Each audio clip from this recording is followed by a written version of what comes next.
오늘 말씀은 무기력을 극복하라 라고 하는 제목으로 함께 은혜를 나누고자 합니다. 예수님의 신실한 제자 베드로, 야고보, 요한이 예수님을 따라서 변화산에 올라가게 되었습니다. 그곳에서 영광스러운 예수님의 변형의 모습을 목격하게 됩니다. 베드로는 너무 좋아서 여기에 초막 셋을 짓고 하나는 주를 위하여, 하나는 모세를 위하여, 하나는 엘리야를 위해 짓자고 하면서 큰 은혜를 받고 있었습니다.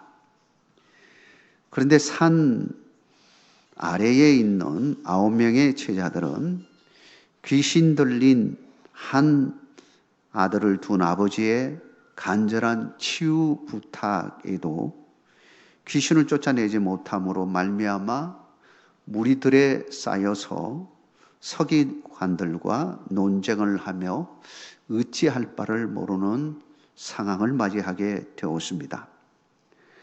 그때 예수님이 이제 하산하게 되었는데 무리들이 예수님에게 찾아와서 하소연을 합니다.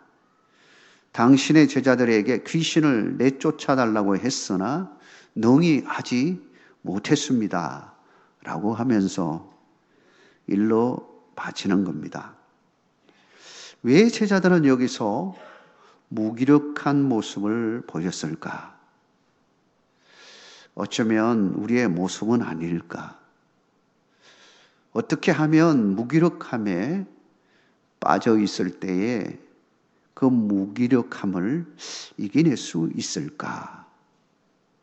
오늘 본문의 말씀을 통해서 한번 살펴보고자 합니다. 먼저는 믿음이 없으면 무기력해질 수밖에 없다는 사실을 우리는 깨달아야 합니다. 본문을 보면 제자들이 왜 무기력했다고, 왜 무기력한 모습을 보였을까? 한마디로 말하면 믿음이 없기 때문이라고 성경은 분명하게 말하고 있습니다. 19절 말씀입니다. 우리 같이 한번 읽어보겠습니다. 대답하여 이르시되 믿음이 없는 세대여 내가 얼마나 너희와 함께 있으며 얼마나 너희에게 참으리요 그를 내게로 데려오라 하시매. 믿음이 없는 세대요 이렇게 말하고 있습니다. 즉 믿음이 없는 결과로 무기력해져 있는 제자들의 모습을 발견하게 되어집니다. 여기서 말하는 믿음이 없는 헬라어의 아피스토스는 어떤 의미를 가지고 있을까요? 단순한 믿음을 말하는 걸까요? 단순히 믿음 약함을 말하는 것일까요? 믿음이 완전히 고갈된 상태, 불신앙의 모습을 말할 때 아피스토스라고 하는 단어를 쓰고 있습니다. 그러니까 영적으로 믿음이 완전히 방전된 상태를 보여주는 것입니다. 믿음이 있었는데 믿음이 없어진 겁니다. 모세가 시내산에 올라가서 40일 동안 금식하며 십계명을 받고 있을 때 산 아래에 백성들은 믿음 없음을 보여주고 있습니다. 금송아지 우상을 만들어 놓고 그 우상을 마치 신처럼 모시고 있습니다. 출애굽기 32장 1절 말씀에 이렇게 말하고 있습니다. 백성이 모세가 산에서 내려오미 드짐을 보고 모여 백성이 아론에게 이르러 말하되 일어나라. 우리를 위하여 우리를 인도할 신을 만들라. 이 모세 곧 우리를 애굽 땅에서 인도하여 낸 사람은 어찌 되었는지 알지 못함이니라. 믿음이 없으면 어떤 모습을 보이는지를 잘 보여주는 장면이라고 할 수 있습니다. 믿음이 없으면 하나님의 섭리도 믿지 못합니다. 마태복음 6장 30절 31절에 보니까 이렇게 말하고 있습니다. 오늘 있다가 내일 아궁이에 던져지는 들풀도 하나님이 이렇게 입히시거든 하물며 너희일까 보냐. 믿음이 작은 자들아. 그러므로 염려하여 이러기를 무엇을 먹을까, 무엇을 마실까, 무엇을 입을까 하지 말라. 하나님의 섭리를 믿지 못하는 이들을 향해서 예수님께서 책망하는 말씀입니다. 믿음이 없으면 하나님의 지켜주심도 믿지를 못합니다. 마태복음 14장 31절 32절에 이렇게 말합니다. 예수께서 즉시 손을 내밀어 그를 붙잡으시며 이르시되 믿음이 작은 자여 왜 의심하였느냐 하시고 배에 함께 오르매 바람이 그치는지라. 믿음 없는 베드로를 향해서 예수님께서 책망하는 장면입니다. 믿음이 없으면 하나님의 능력도 믿지 못합니다. 마태복음 16장 9절과 10절에 보니까 너희가 아직도 깨닫지 못하느냐 떡 5개로 5,000명을 먹이고 주운 것이 몇 바구니며 떡 7개로 4,000명을 먹이고 주운 것이 몇 강줄이었는지 기억하지 못하느냐. 믿음 없는 제자들을 향하여 예수님께서 책망하는 장면입니다. 믿음이 없으면 주님의 부활도 믿지 못합니다.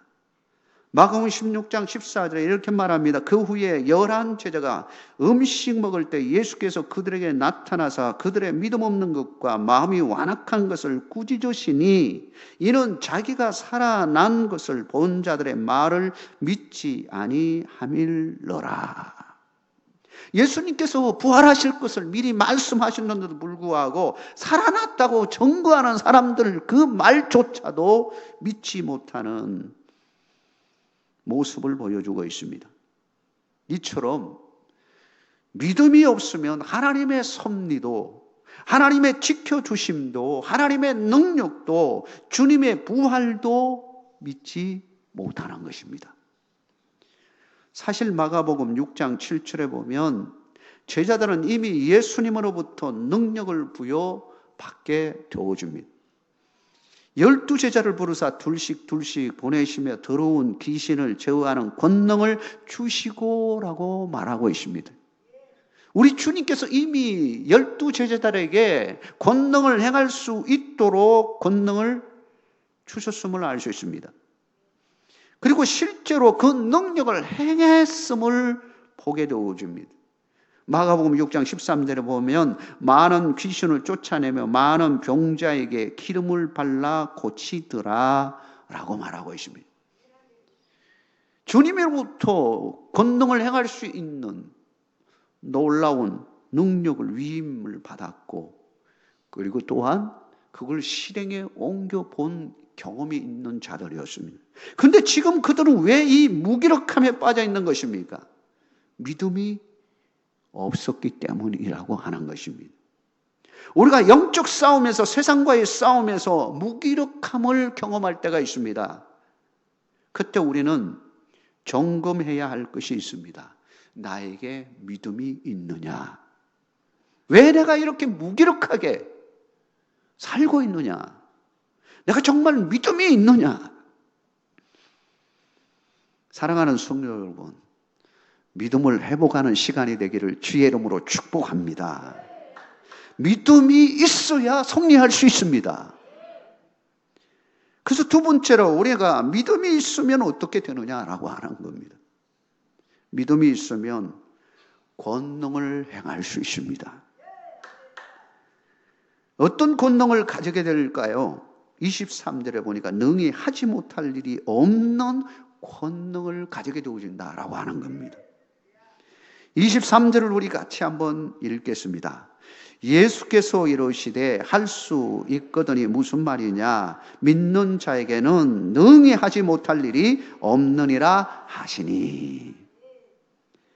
예수님께서 아이의 아버지에게 묻습니다.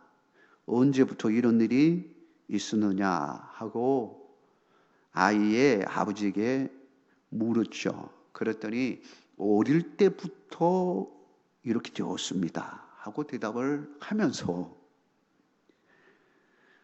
그 아버지는 아이의 상태를 아주 구체적으로 나열을 합니다. 지금의 상황이 어떤 처지에 있는지를 물어보지도 않았는데 말해요. 22절에 보니까 귀신이 그를 죽이려고 불과 물에 자주 던졌나이다. 그러나 무엇을 하실 수 있거든 우리를 불쌍히 여기서 도와주옵소서. 불과 물에 자주 던져진다. 막 불 속에도 들어가고 물 속에도 들어가고. 그 아버지가 얼마나 애타하겠습니까? 정신없이 돌아다니면서 그냥 난리를 피우고 있는 아들을 생각하면 마음이 찢어지겠죠. 제자들로부터 치유받지 못한 애타는 아버지의 심정을 예수님에게 토로한 겁니다. 아마도 아이 아버지는 처음 제자들에게 찾아왔을 때 정말 큰 기대를 가지고 찾아왔을 것입니다. 마지막 소망이라고 생각했는지도 모릅니다. 마지막 기대. 지금까지 그 아이를 어떻게 하면 귀신을 쫓아낼 수 있을까? 이 병에서 나음을 입을 수 있을까? 온갖 다 해보고 마지막으로 제자들에게 찾아왔는지 모르겠습니다. 그 마음속에 어떤 기대를 가질 수 있을까요? 반드시 아이가 치료될 수 있을 거야 하고 기대를 가지고 왔는데, 그런데 막상 제자들이 무능함을 보이는 것을 보고 그는 실망감을 가졌을 겁니다. 지금까지 그렇게 바라고 바랬는데 제자들이라면 치유해 주시겠지, 치유해 주겠지 생각하고 왔는데 그렇지 못한 모습을 보고 오히려 더 깊은 낙심을 했는지도 모릅니다. 그래서 예수님이 딱 등장하자 얼마나 반갑기도 하고 또 한편으로는 의심도 가지는 겁니다. 아, 예수님에게 제자들한테 와서 이렇게 해봤는데 예수님은 어떨까? 예수님은 어떨까? 치유할 수 있을까? 이게 지금 약간 지금 흔들리기 시작하는 거예요. 그래서 이렇게 말합니다. 무엇을 하실 수 있거든 이렇게 말하는 거예요. 오늘 본문의 포인트를 보면 바로 믿음이 있느냐 없느냐의 차이의 아주 중요한 구절입니다. 무엇을 하실 수 있거든. 사람은 실패를 맛보면 그만큼 기대치가 떨어지게 됩니다. 아이의 아버지는 예수님이 제자들과 같이 치료를 못할 수도 있지 않을까. 만약에 치료할 수만 있다면 은혜를 베풀어 달라고 좀 의정쩡하게 지금 말하고 있는 겁니다. 과연 예수님은 그런 분일까요? 상황에 따라서 치료할 수도 있고 치료하지도 못할 수도 있고, 어떤 병은 치료할 수 있고 어떤 병은 치료할 수 없고, 어떤 귀신은 쫓아낼 수 있고 어떤 귀신은 쫓아내지 못하고, 그런 예수님일까요? 예수님은 모든 것을 하실 수 있는 하늘의 권세를 가지신 권능의 주님이심을 믿으시기를 바랍니다. 예수님께서는 믿음 없이 말하는 아이의 아버지를 향해서 호통을 칩니다. 할 수 있거든이 무슨 말이냐? 믿는 자에게 능히 하지 못할 일이 없느니라. 반쪽짜리 믿음을 가지고 있던 아이의 아버지는 깜짝 놀라서 확신을 가지게 되어줍니다. 그래서 답을 합니다. 내가 믿나이다. 나의 믿음 없는 것을 도와주시옵소서. 우리는 어떻습니까? 우리의 모습은 어떻습니까? 우리의 믿음에도 어쩌면 어정쩡한 그런 모습의 신앙의 모습은 없습니까? 우리 하나님은 모든 것을 하실 수 있는 확신을 가질 수 있는 믿음이 되기를 주의 이름으로 축복합니다. 나는 못할지라도 내 안에 계신 주님은 하실 수 있는 것입니다. 바울도 이 확신을 가지게 되었습니다. 빌립보서 4장 13절에 내게 능력 주시는 자 안에서 내가 모든 것을 할 수 있느니라. 내 힘으로는 할 수 없을 수 있지만 내게 능력 주시는 자 안에서 모든 것을 할 수 있다는 믿음입니다. 여러분, 배짱 있는 믿음을 가지시기를 주의 이름으로 축원합니다. 우리는 배짱이 있어야 됩니다. 주님이 함께하면 할 수 있는 겁니다. 이게 믿음이에요. 우리 주님이 없으면 당연히 우리는 힘없는 존재가 되죠. 어느 경우에도 예수님이 나와 함께 한다는 믿음 위에 서 있어야 됩니다. 하나님 안에 나는 있는 존재로서 하나님이 함께하면 할 수 있는 믿음이 있어야 되는 것입니다. 그런 믿음을 가지시기를 주의 이름으로 축원합니다. 마지막으로 오늘 예수님께서는 기도로 믿음을 회복할 수 있음을 가르치고 있습니다. 본문의 29절에 이렇게 말합니다. 우리 같이 한번 읽겠습니다. 이르시되 기도 외에 다른 것으로는 이런 종류가 나갈 수 없느니라 하시니라. 예수님은 제자들에게 믿음이 없었기 때문에 병자를 치유하지 못했다고 말씀하셨죠. 믿음이 없는 세대요 라고 이야기했습니다. 그리고 기도 외에 다른 것으로는 이런 종류의 병을 치료할 수 없다고 마지막 말씀하고 있습니다. 이 두 가지를 살펴보면 병을 치료하는 데 있어서 가장 중요한 것은 믿음이고 기도임을 알 수 있습니다. 믿음과 기도. 여기서 말하는 기도는 무엇일까요?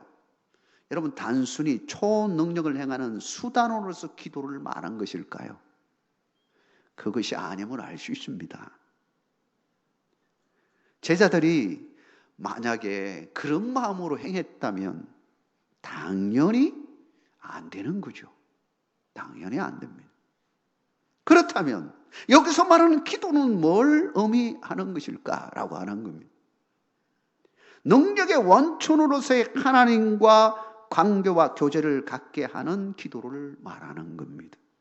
다시 말하면 능력은 내가 행하는 것이 아니고 하나님이 나를 통하여 행하는 것입니다. 능력의 원천은 하나님이시라고 하는 것입니다. 이렇게 보면 기도를 수단으로 병을 낫게 하는 것이 아니라 믿음의 기도가 병을 낫게 한다라고 하는 것입니다. 믿음의 기도가 기적을 이룬다 하는 것입니다. 야고보서 5장 15절에 이렇게 말합니다. 믿음의 기도는 병든 자를 구원하려니 주께서 그를 일으키시리라. 혹시 죄를 범하였을지라도 사심을 받으리라. 여러분, 믿음의 기도가 왜 구원을 받게 하는 겁니까? 낫게 하는 겁니까? 뿐만 아니라 죄를 사해주는 일까지 생기는 겁니까? 누가 그 일을 행할 수 있는 겁니까? 하나님이 행하는 겁니다. 기도하는 자가 그 일을 하는 것이 아니고 기도를 받으시는 하나님이 그 일을 하시는 것입니다. 주격이 전도되면 안 되는 것입니다. 귀신을 쫓아내는 능력은 사람 제자가 하는 것이 아닙니다. 그 능력은 하나님으로부터 오는 겁니다. 그러므로 우리가 기도할 때 누구에게 집중해야 되느냐? 사람에게 집중하는 것이 아니라 하나님께 집중해야 하는 것입니다. 시간이 없다고, 육신적으로 피곤하다고 기도를 하지 않으면 어떻게 됩니까? 시험에 듭니다. 그래서 주님께서도 뭐라고 말씀하시냐면 시험에 들지 않도록 기도에 깨어 있으라. 기도에 깨어 있으라. 여러분, 기도 쉬지 말라라고 하는 거예요. 그거는 기도는 하나님과 영적인 교류를 나누는 모든 원천, 모든 것을 하실 수 있는 하나님과의 끈. 어쩌면은 태아로 말하면 뱃속에 있는 태아, 이 태아가 누구에게 연결되어져서 이 생명이 삽니까? 부모의 태로 연결되어져서 그 아이는 살아요. 근데 이게 탯줄이 안에서 꼬이면요, 애가 영양 공급을 못 받고 그러다가 큰일 나죠. 이 탯줄과 같은 것이 뭐냐면 기도라고 하는 겁니다. 기도를 끊을 수가 없는 거예요. 손을 들어야 되는 거예요. 그래야 이길 수 있는 거예요. 우리는 독수리 신앙을 가져야 됩니다. 무슨 말일까요? 공작새 신앙도 있습니다. 앵무새 신앙도 있습니다. 여러분, 공작새를 한번 생각해 보세요. 공작새가 얼마나 멋집니까? 아주 수려한 모습을, 꼬랑지도 길고요, 퍼덕거리며 날개짓 한번 하면요, 얼마나 멋있는. 근데요, 이 새는요, 높이 날 수가 없는 새예요. 자기 끝만하게 자랑하는 그런 모습이, 와, 화려함을 자랑해요. 어쩌면 우리 신앙인 가운데서도 그러한 모습을 가지고 있는 사람, 그런 사람은 바로 이 공작새 같은 신앙을 가지고 있는, 자기 자랑, 나의 화려, 이런 사람에게는요, 능력이 나타날 리가 없는 겁니다. 높이 나를 수가 없어요. 높은 데로 올라갈 수가 없는 거예요. 앵무새는 어떤 신앙을 비유할까요? 앵무새는요, 막 조잘조잘 거리기를 좋아해요. 서로 삼삼오오 모여가지고요, 막 조잘조잘 말만 하는 신앙. 말만 하는 신앙인이 돼서는 안 된다는 거예요. 독수리 신앙은 뭘까요? 독수리 신앙은요, 와, 힘차게 날아오르면서 높이 오르는 신앙을 말해요. 독수리가 높이 오르는데요, 막 날개짓을 하는, 기도와 같은 겁니다. 기도를 하는데 기도함과 동시에 하나님이 도와주십니다. 날개짓을 아무리 한들요, 독수리가 얼마나 올라가겠습니까? 독수리가요, 높이 올라가는 것은요, 날개가 크고 이 힘이 있기 때문이기도 하지만요, 거기에는 바람이 도와주는 겁니다. 바람 없으면 안 돼. 그러면 바람은 무슨 의미를 가지고 있느냐? 성경의 숨, 바람 같은 성령, 보이지 않지만 바람은 그 성령의 힘을 의미하는 겁니다. 기도하는 자에게 동시에 뭐가 함께 하냐면 주님의 성령의 능력이 같이 하게 되어지는 것입니다. 그러므로 높이 오를 수가 있는 거예요. 우리가 무기력해질 때에 뭘 해야 되느냐? 기도해야 됩니다. 여러분, 기도하시기를 주의 이름으로 축원합니다. 기도할 때 뭘 보고 무엇에 집중하여 기도해야 되느냐? 오직 여호와를 바라보고 기도하시기를 바랍니다. 그분이 우리에게 능력을 주시는 겁니다. 내 힘이 아닙니다. 우리는 무기력하게 사는 존재가 아닙니다. 로마서 15장 13절에 소망의 하나님이 모든 기쁨과 평강을 믿음 안에서 너희에게 충만하게 하사 성령의 능력으로 소망이 넘치게 하시기를 원하노라. 바울도 알았던 거예요. 여러분, 기도하십시다. 무기력하게 사지 마십시오. 주 안에 있으면 할 수 있습니다. 하나님이 함께 하심으로 여러분의 삶을 놀라게 변화시켜 주실 줄 믿습니다. 우리 모두가 이런 은혜를 누리는 우리 온 천복교회 성도가 되기를 주의 이름으로 축원합니다.